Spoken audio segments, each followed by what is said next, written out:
Contohnya seperti ini.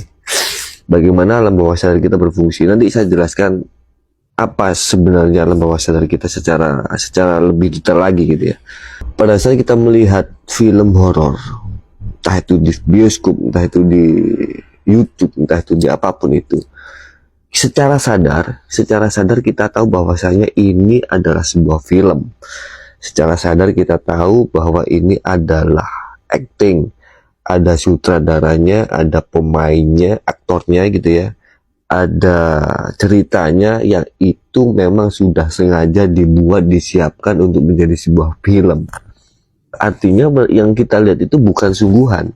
Yang kita lihat itu sudah direncanakan, sudah dipikirkan matang-matang sehingga menjadikan suguhan tontonan bagi kita, film horor itu. Secara wajar kita kan seperti itu sebenarnya. Tapi banyak sekali di antara kita setelah melihat film horor yang genrenya horor itu masih takut.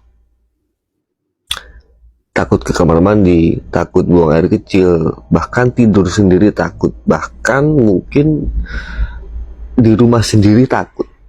Karena apa? Karena saya habis nonton film horor gitu.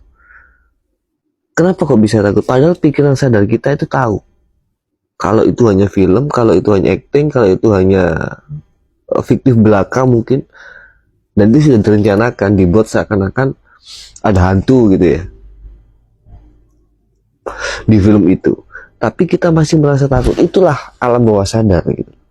Jadi alam bawah sadar itu tidak mengenal mana imajinasi, mana realita.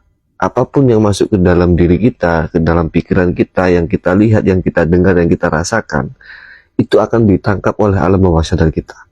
Entah itu hanya imajinasimu, hanya pikiranmu, entah itu memang realita benar-benar terjadi, itu akan ditangkap. Meskipun itu hanya imajinasi.